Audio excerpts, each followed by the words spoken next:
5 minutes.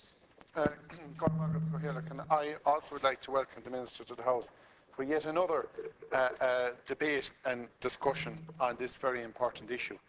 As a matter of fact, as has already been said here, this issue has been raised on numerous occasions in this House between private members' motions and statements. And while I know the Minister is doing her very best under very difficult circumstances, bearing in mind the fact that we're running out of a TRICA programme, I still don't believe that she's getting the necessary support from government to deal with this head on.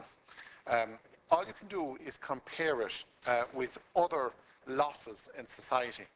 And you look at road traffic accidents and the Road Safety Authority and the influence that the Road Safety Authority would appear to have, and the campaigns they run.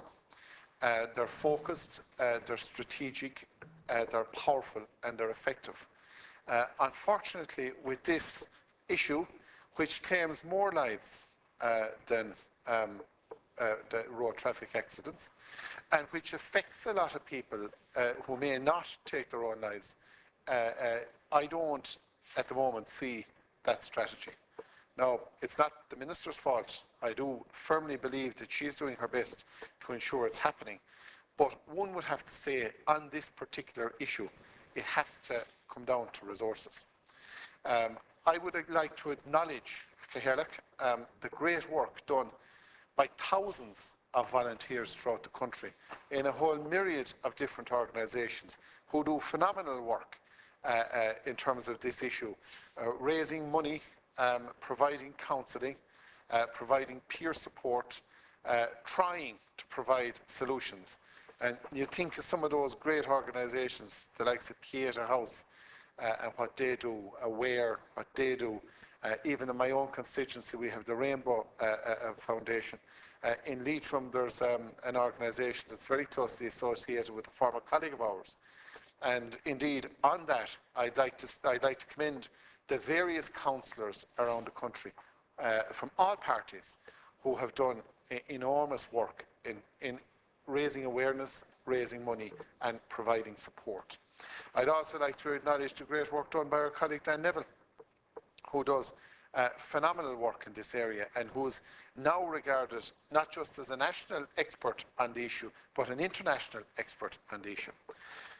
So, there are lots of good people doing lots of good things, but what I wonder sometimes is all of that work not channeled effectively and properly into an overall coherent and focused strategy.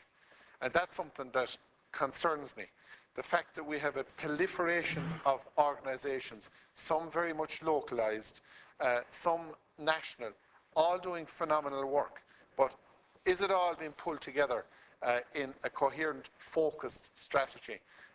And that's where I think we probably have a lot of work to do.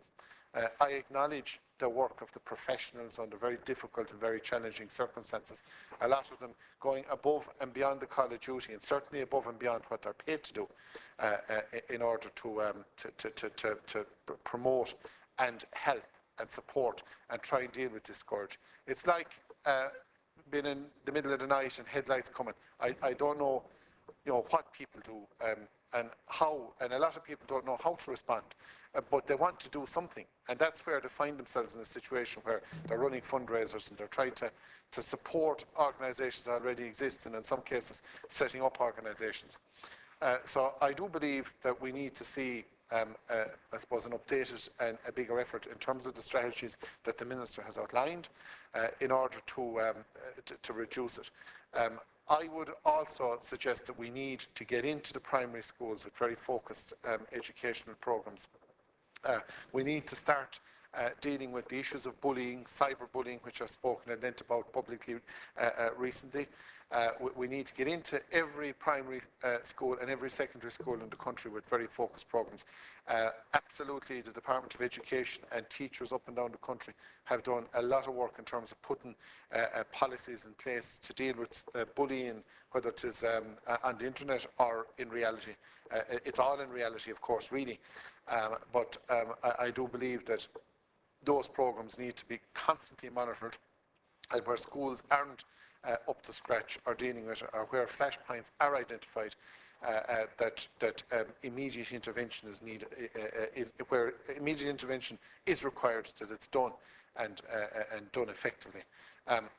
It's a battle we have to win, and it's a battle, I believe, with the resources and with the commitment and with somebody like Minister Lynch driving it, and with this House constantly reminding Minister Lynch that we have a special interest in this topic because of the hundreds and thousands of families around the country who are affected, devastatingly affected by this issue. So we are doing our job keeping the pressure on the Minister, and I have no doubt that the Minister is doing her job keeping the pressure on government to provide the resources, and in terms of her department to ensure that the message is driven home. We've a maximum of 17 or 18 months left in government, and I think the best legacy that we could actually provide is a legacy in terms of improved mental health. Thank you.